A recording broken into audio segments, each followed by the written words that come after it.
sei, nunca me perguntei, penso eu, nunca me perguntei a mim mesmo por que eu sou pobre. Mas agora, né, pensando nisso, tem uma resposta, sim, básica disso, porque é rápido. Porque eu acredito que isso parte, né, exatamente.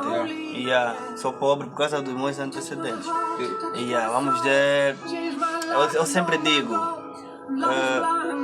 se eu nasci pobre, é culpa, entre aspas, dos meus pais. Porque não formaram-se ou não fizeram o mais certo, né, se assim posso dizer, para me meter no mundo, para eu vir cá no mundo, né, e ter as melhores condições. Não fizeram o mais certo de hoje ou de ontem? Não percebo. Não fizeram o mais certo de hoje ou de ontem? De ontem. Na parte dele, o mais certo. Eles fizeram o que eles acharam mais certo naquela altura. Isso fica... Não, sabe por que eu digo isso? Porque eu sei, minha mãe me fez com 18 anos. Como é que eu vou achar que é o mais certo naquela altura? Mas 18 anos eu sei a história dela. Primeiro é que você vê que aqui nós africanos não temos a cultura de sentar e de decidir. Vamos ter um filho. Aqui nós temos a cultura, o nosso mambo é tipo, vai, faz um sexo e deu merda. Antigamente não tinha essa cena de aborto constante, como hoje existe. Então acho que mas o facto de ser comum a se adaptar à nova vida que ela tem. Porque, porra, mano, imagina que ela tirasse, né? E desse errado. Mas Rui, o facto de ser comum não torna certo. Por mais que era um ambiente que se vivia lá. Exatamente. E principalmente por aquilo que resultou, né? Resultou num filho, não sei o quê. Não quer dizer que seja o certo, estás a ver? O natural, né? O comum, o que mais acontece. É o que mais acontece, não quer dizer que é o certo. Mas também eu concordo contigo que se nós culpabilizamos os nossos velhos, a culpa vai morrer solteira, como se diz. Porque os nossos velhos também têm velhos, e os velhos dele também não providenciaram as condições. Exato. Estás a ver? Os velhos dele também têm velhos e também. Exato, vem mesmo de longe. O raciocínio acho que seria que o contexto em que nos encontramos, a maioria é pobre, ou seja, é o normal. É o normal. A pobreza é o normal. É o normal. A pobreza é o normal. Exato. Uma minoria que é rica, né? Sim, muita minoria que é rica. E até rica podemos colocar entre aspas, porque são mais endinheirados. As pessoas que normalmente aqui em Angola são ricas não são aquelas que criaram riqueza, coisa, não criaram riqueza. Okay. Simplesmente se juntaram a ideologia dominante, ao partido dominante, e com isso começaram a fazer práticas que o fizeram rico. Começaram diríamos, a usurpar a propriedade dos outros, dado que eles estão na... Mas qual é o conceito, eu gostaria de saber, qual é o conceito que vocês acham que de pobreza que era antes, se calhar, de se formar uma Angola, um país, estás a ver? Ok, o que é a pobreza para mim? Bem, por muitos e muitas fontes, a pobreza ainda é muitas vezes compreendida ou encarada como escassez monetária, né? A falta de dinheiro. No entanto, por hoje, e ainda bem, existe um consenso crescente de que um único indicador não permite capturar todas as privações da vida humana, né? Quando falo de privações da vida humana, eu falo de privação de capacidades, definindo aqui a capacidade como um tipo de liberdade. A liberdade para ter estilos de vida diferentes. Por exemplo, uma pessoa abastada, vou dizer abastada, né? Porque acho que é o termo que mais aqui se contextualiza, que faz jejum por sua livre e espontânea vontade, pode ter a mesma realização de funcionamento que uma pessoa pobre forçada a passar fome extrema. Mas há aqui um contraste.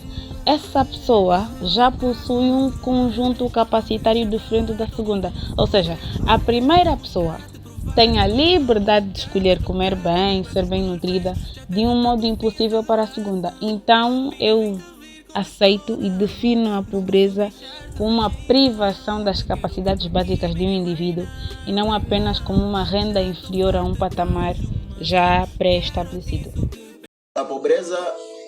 A pobreza tem um contexto, diríamos, subjetivo ou relativo, embora que essas palavras não são necessariamente sinônimas. Dependendo do contexto, né? Sim, tem uma componente relativa, que depende muito de uma determinada sociedade, porque aqui andar de autocarro é um sinônimo de pobreza, enquanto que noutros países há é algo países muito normal. Isso aqui, o fato de andar de autocarro não é sinônimo de pobreza. Você não pode classificar alguém pobre ou rico olhando nesse que é, né? Não, mas aqui, na nossa, acredito sim, que aqui no nosso contexto, exatamente, sim, é sinônimo de pobreza. Sim, é por isso que eu estou a dizer que a pobreza tem uma componente relativa. Mesmo ou seja, vai depender do país, da sociedade. Mesmo dentro do país, o conceito de pobreza é diferente. Dentro do país, as regiões. Dentro por das exemplo, regiões, tem outras de pobreza exatamente. Por exemplo, se tiver uns tantos gados e não sei o que no interior, ou se tiver naquele ou tempo, terra, ou tá falar vendo? mesmo biblicamente, naquele tempo, se você falar de rei Salomão, a gente dizer que ele foi extremamente rico, o que estamos a falar? O Abraão foi extremamente rico, o que estamos a falar? É terra, mão de gado, mulheres, né? Mulheres também. Mulheres, quantidade de ouros e tudo mais, né? Assim?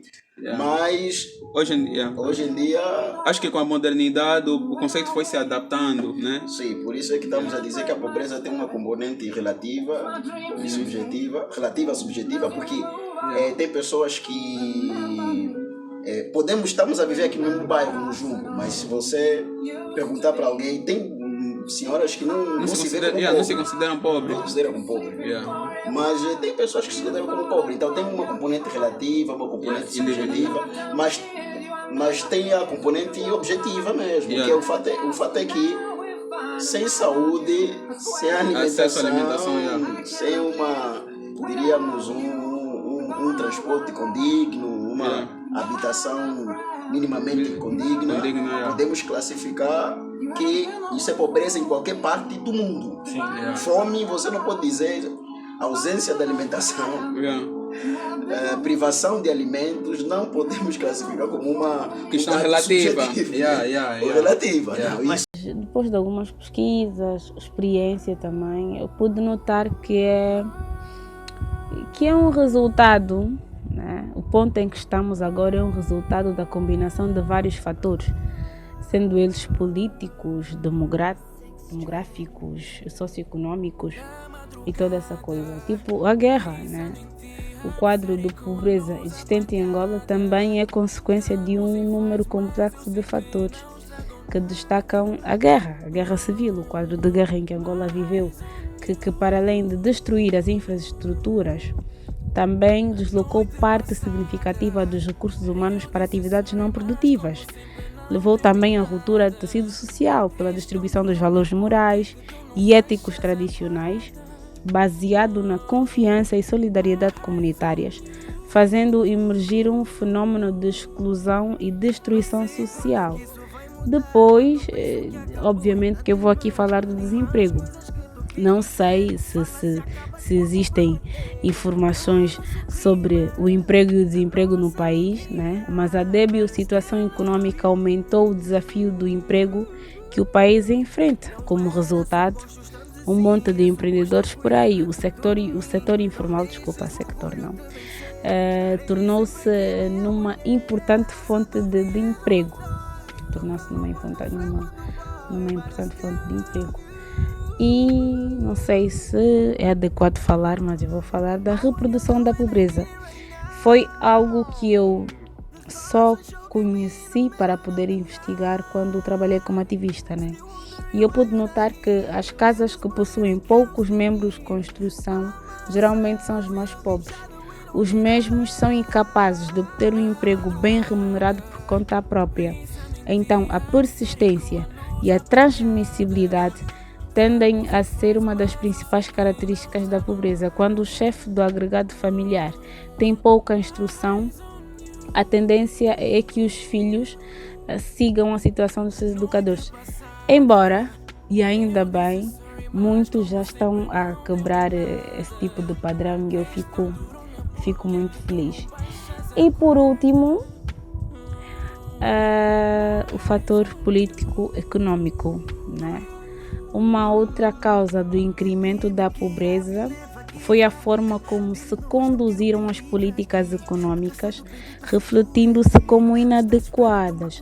A alteração brusca da economia centralizada para uma economia de mercado, sem ter em conta aspectos objetivos como a adoção de medidas institucionais associada com as distorções das políticas econômicas e má distribuição de serviços e recursos, teve um peso significativo no agravamento das condições de vida das populações, pelo que eu pude acompanhar, né? Diminuindo o poder da aquisição de bens de primeira necessidade. Refletiu-se ainda na produção de bens alimentares e outras atividades como o comércio, a indústria alimentar, levando o país a uma situação de crise social, cujo lado mais visível é a pobreza, que afeta uma parcela significativa da população. Existem N fatores, né? Então também acho ser uma resposta de caráter relativo, tal como a fome em Angola. Portanto, eu fico por aqui. Muito obrigada. Mambo que acontece bué sobre riqueza, aquela cena do tipo. É importante quando as pessoas usam naquele determinado lugar. Por exemplo, financeiramente, nós de Luanda, nós precisamos muito do combo. Os outros precisam muito do combo, mas para um outro fim. É para comprar instrumentos, para fazer, ou para cultivar os próprios mamos que ele come. Normalmente nós acho que gastamos mais combo com comida. Acho que isso, não sei se no mundo todo as pessoas gastam mais com comida. Não, isso de gastar mais renda na comida vai depender. O pobre, em termos relativos, tipo, o pobre em termos relativos é percentual. Gasta muito mais, a maior parte da sua renda vai para alimentação. Só que à medida que a pessoa começa a ficar mais rico, ele começa a dedicar menos percentual da sua renda para alimentação e começa a comprar mais tipo de luxo. Bem de luxo. Exato, porque 20% do salário de um rico é muito maior do que 80%, por exemplo, do salário de um pobre. O que faz com que só 20% do salário dele já chegue para a alimentação durante o mês. Enquanto que o pobre, muitas vezes, a maior parte da sua alimentação, da sua renda tem que se dedicar à alimentação e ainda às vezes não chega. Tem que endividar-se. Tem que poupar. Nós trabalhamos para comer. Não, despoupar. O pobre, a maior parte dos pobres despoupam. Aquilo vira uma rotina. Você recebe para poder gerir aquele dinheiro que tu recebeste, né, como salário durante um mês, e quando termina, o mês está quase no fim, vai receber novamente, e a vida vai ser, o ciclo da tua vida vai ser apenas esse. Gastar, receber, gastar, receber. A raiz mesmo da nossa pobreza reside, né, tem uma componente histórica, tem uma componente cultural, então nós não herdamos tanto, exato, digamos assim, né? Tanto conhecimento, né? Porque a nossa história, a forma de nós sabemos como é que nós fomos tratados, né? Eu não acho que seja pobre, né? Nós também já estamos a estudar a pobreza e existe um índice de pobreza multidimensional em Angola, e eu acho até importante que quem estiver a ouvir investigue acerca para ter noção ou estar a par da realidade em que está. E este mesmo índice está constituído por 4 dimensões: saúde, educação, qualidade de vida, emprego, e dentro disso 16 indicadores que expressam as diferentes privações enfrentadas pelas pessoas que vivem em pobreza e são bastante importantes para capturar a realidade do país. E conhecendo estes indicadores como eu conheço, eu tiro uma vantagem, né, para eles, porque eu também possuo um conjunto capacitário. Por exemplo, da qualidade de vida, temos o indicador do acesso à água apropriada para beber, né? O governo pode me dar uma água de cor da bandeira da comunidade LGBT, mas eu tenho a oportunidade, a liberdade de escolher se bebo ou não, porque tenho condições de arranjar uma água mais límpida para consumir. Então, até a própria instalação sanitária da minha casa não é partilhada com outro agregado, né? Tenho essas vantagens. Então, não me considero pobre. Ela está a dizer que não é pobre, mas não tem ouro, não tem prada, não tem que. Man, só o fato de eu já não beber aquela água suja é um luxo para mim. Há quem não tem essa liberdade de escolha. Eu bebo ou não bebo. Então, man, eu sou rica, muito rica. Além de tudo o que se diz, nós fomos talhados mesmo para durante muito tempo sermos pobres. Estás a ver? Para o conflito perpetuar, mesmo depois da saída dos colonizadores, tudo. Por que tu dizes isso? Porque a forma. O Acolhe Costa agora tocou na divisão da própria África. 1887 a 1888 houve a Conferência de Berlim. Estás a ver?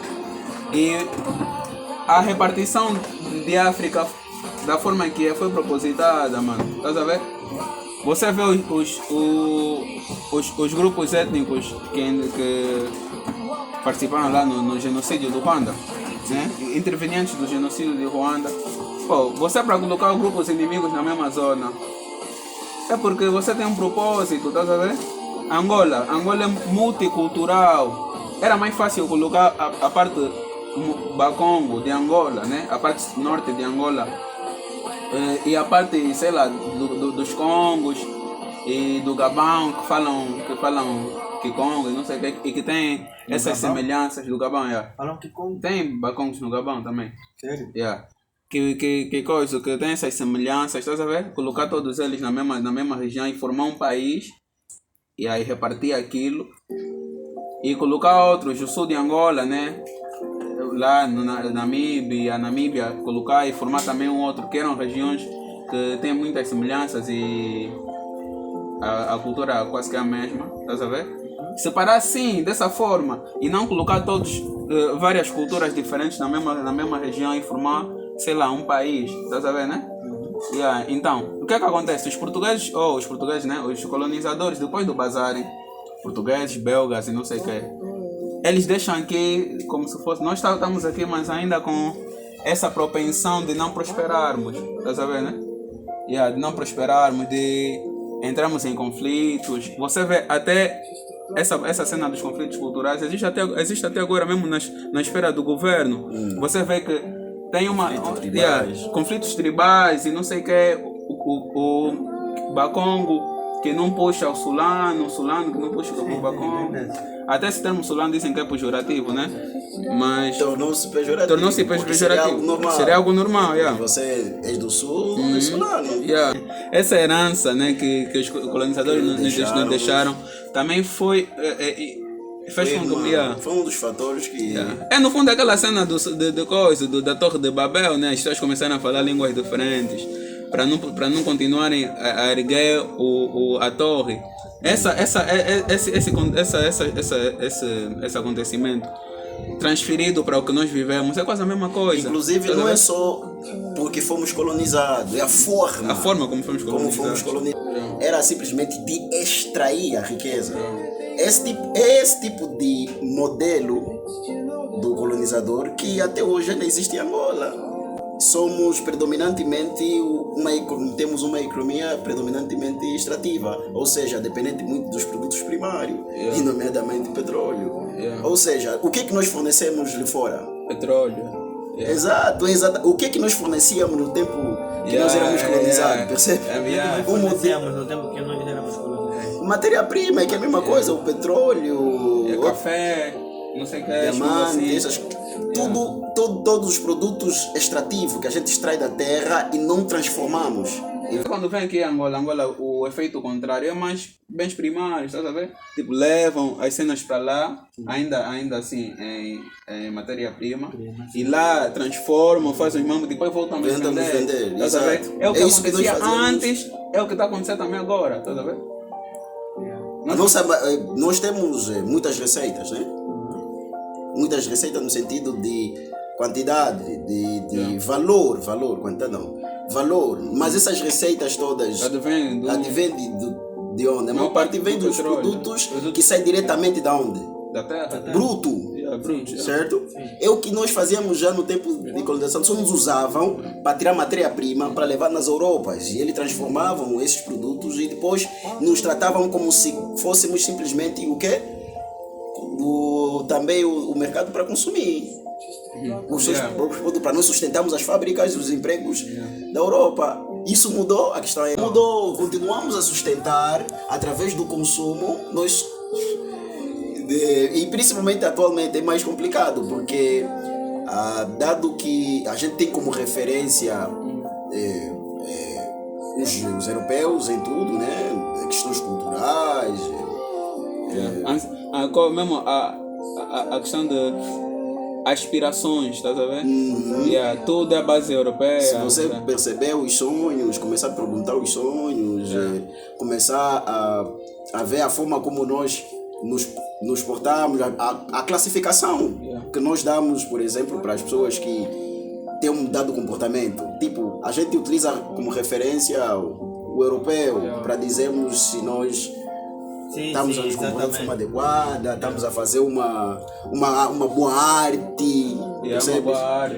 Tudo isso nós referimos-nos aos europeus, eles serviram como referência, porque nós não aprendemos.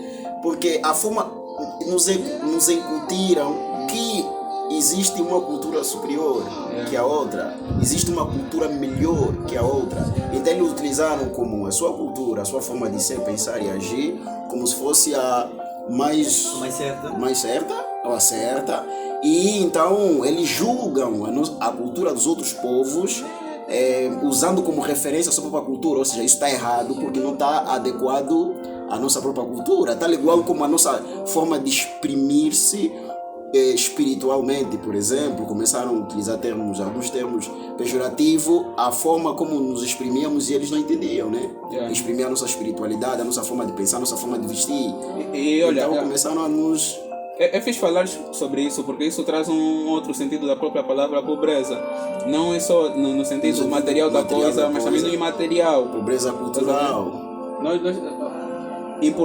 importamos não só o conceito de bem-estar deles, mas também importamos crenças, importamos até o conceito de bem-estar, estás a ver?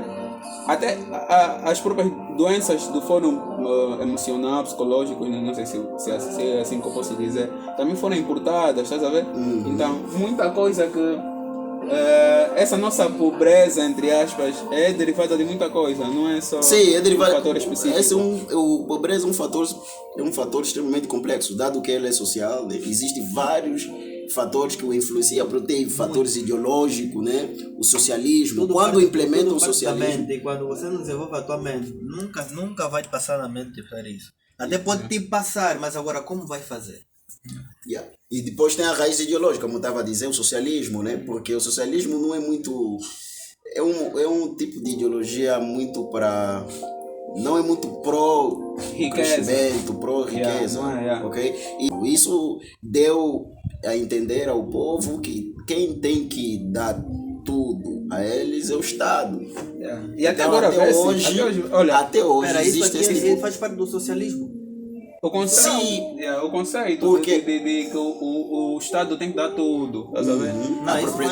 A propriedade do Estado. Não, é que a própria implementação do socialismo tem esse pendor, cria esse tipo de mentalidade às pessoas. O Estado é que dá educação, o Estado é que dá saúde, o Estado é que dá emprego, o Estado é que dá... Estás a ver? O Estado é que dá comida, é loja do povo e as pessoas não trabalhavam, simplesmente iam na loja, ficam em fila e recebiam tudo de graça. Que tipo de mentalidade as pessoas vão ter? E hoje quer queramos, quer não, nós ainda temos esse conceito incutido. Está enraizado dentro de nós. Tanto que muita coisa que nós repudiamos hoje, ou reivindicamos, aliás, acho que o termo seria reivindicamos, se calhar, do Estado, são coisas que seríamos nós a ter que fazer, a ter que procurar, estás a ver?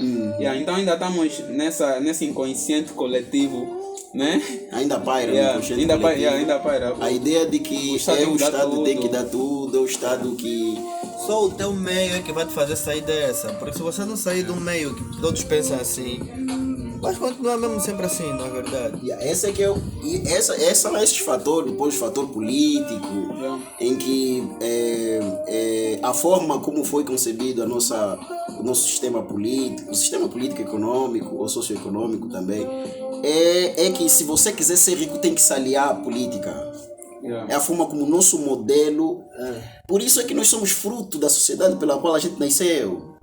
Nós somos produto disso. Nós crescemos numa sociedade em que víamos ou temos visto que o indivíduo normalmente, porque existe o kamikaze, que é um caso, não é um caso... As pessoas que de fato caso isolado, lutam, né? exato, lutam e crescem e conseguem crescer, são casos isolados. O normal é que se você quiser de fato ser rico ou criar riqueza ou criar valor na sociedade, tem que, ou ser endinheirado, porque é mais endinheirado que nós temos, você tem que se aliar ao partido que está no poder. Tudo aqui é politizado, educação é politizada, saúde é politizada, riqueza é politizado, e isso torna-se muito mais fácil quando se trata de um país extrativista que depende unicamente.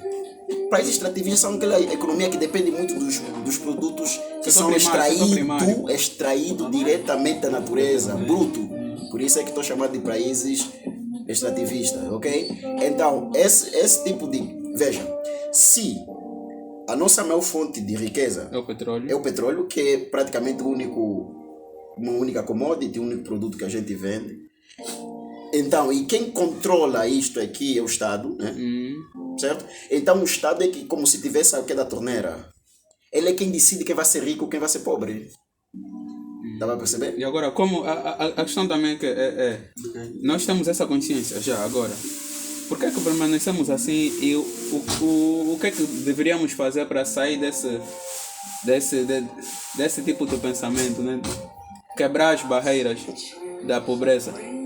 O fato mais importante que nós temos que ter é que a maior revolução de todas é a mental. A maior revolução de todas é a mental. Só que a revolução mental demanda tempo. Mas se não haver mudança na nossa forma de pensar, não vai haver mudança na nossa realidade. Vamos continuar pobres. Continuar pobre, porque temos mentalidade de pobre. Nós estamos a vibrar na frequência da pobreza. Estás a ver? A nossa forma de ver, a nossa crença sobre riqueza. Há, por exemplo, indivíduos que acreditam que nós fomos amaldiçoados. Por isso é que nós vemos europeus ricos. Imagina do Caco Felipe, aquele que diz que nós fomos amaldiçoados, que é filho realmente de Deus, é os brancos.